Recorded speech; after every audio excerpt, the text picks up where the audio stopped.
Bethuna uthando nesithembu season 8 ii-episodes zakule veki. Mabethuna kum le season it is giving reasons why isithembu is not right. Senje into yobana kuyadiklayina, i-chaos ne-confusion is getting worse.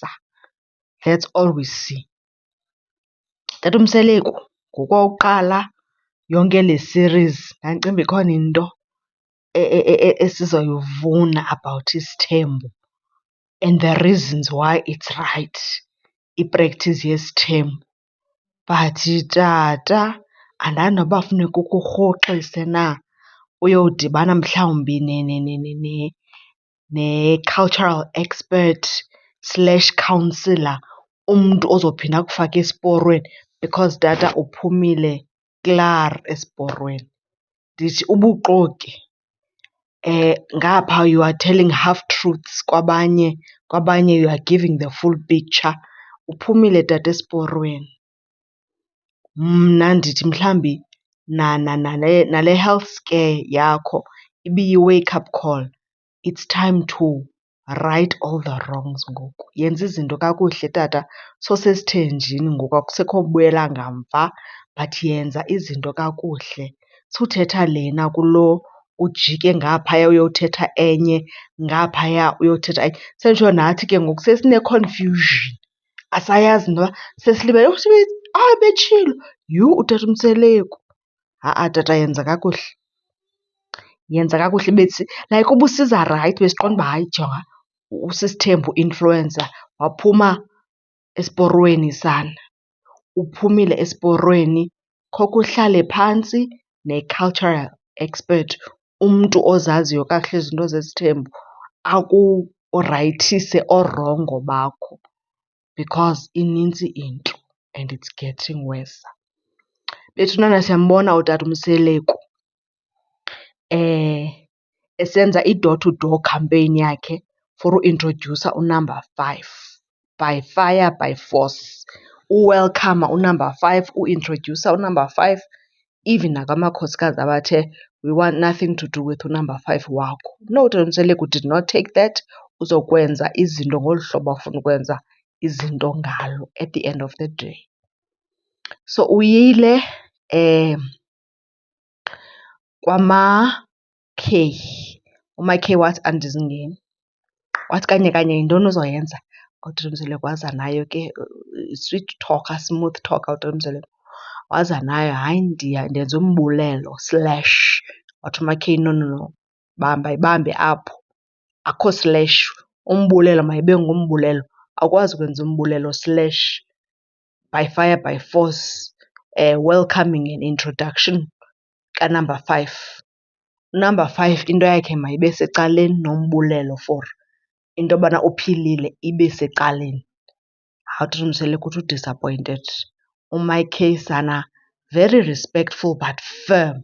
Uthi no, no senor, please don't do that to me. Siyambona nakaMangwabe. Utata Umseleku kodwa mna andithandi into yakhe yongathethi inyani maan. Tata Umseleku. Tata Umseleku lixesha lolungisa ngoku izinto, makulunge tata. KwaMangwabe ke nakhona uyokhankasela mos, uyokwenza ikhampeyini yakhe for unumber 5. Ndiyayiva into yomcimbi wombulelo but I think eyona nto utata Umseleku afuna uyenza kuintrodyusa unumber 5 by fire by force. Athi ke kuMangwabe ufuna ubulela. Athi uMangwabe ufuna ubulela uba amenshine uMacele, athi omnye so ngumcimbi wobulela uMacele, so ndingena phi apho? Jonga amakhosikazi sana adikwe finish klar. Athi hayi ndifuna ubulela nina nonke.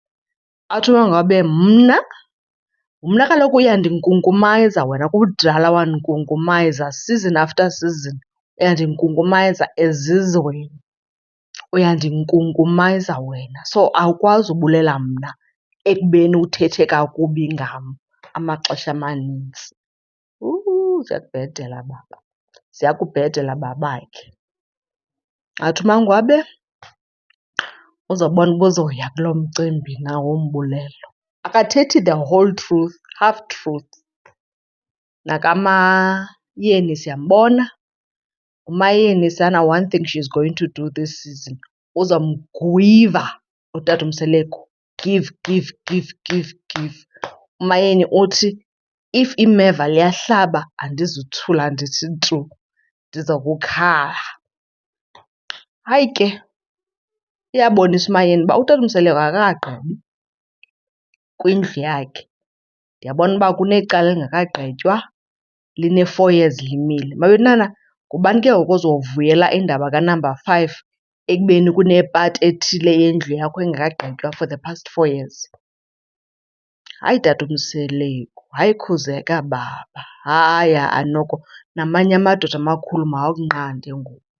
Kaloku kukho uqale wenze izinto, wonke umfazi makonwabe kube rayithi, ii-renovations zigqitywe, then uze nento ka-number 5 with i-agreement yamakhosikazi akho. Awundiphoxile mna ndikuxelele, mna bendiqonda uba hayi sizofunda ngesithembu from wena. Obviously kuyandiphoxa, andifuni nophosisa.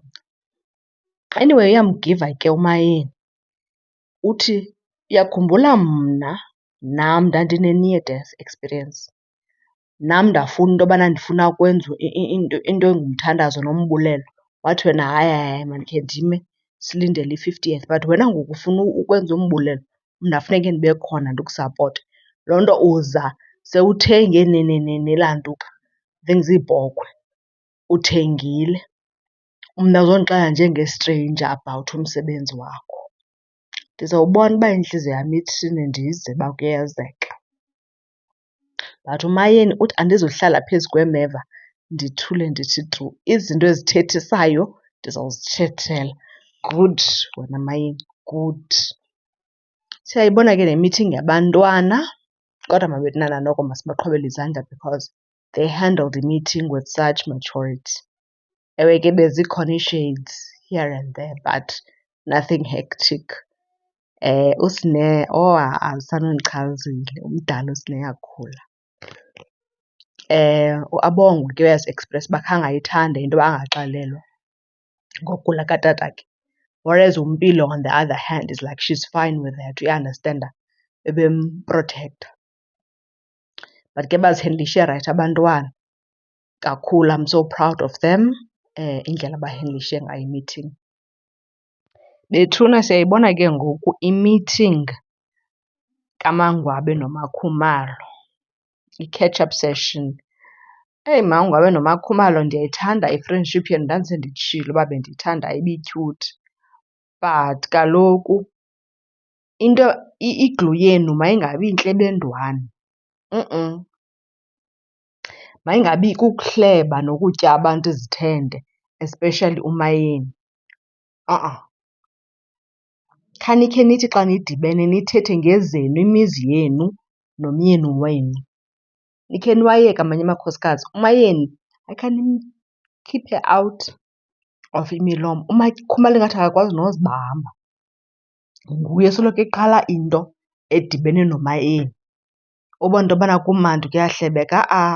Azikho rayithi ezaa friendship ezidityaniswa yintlebendwane, kutya abantu izithende. It's not it Makhumalo. Senze into yobana kaloku wonke omnye umntu siyamkhola out but anikwazi soloko nidityaniswa yintlebendwane noMangwabe.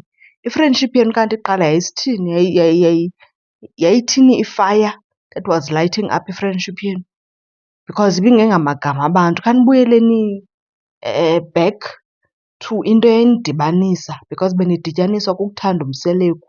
So stick to that script because ngoku ayisathetheki into enintsi mntakabawo. Akusathethwa ngamagama, ngegama likaMayeni. And ke ngoku andiyazi noba uMiK wenze kakuhle or not ngokuxela uba umcimbi lo utata uMseleko ebewukhankasela, it's not just umbulelo but it's also to introduce u-number 5.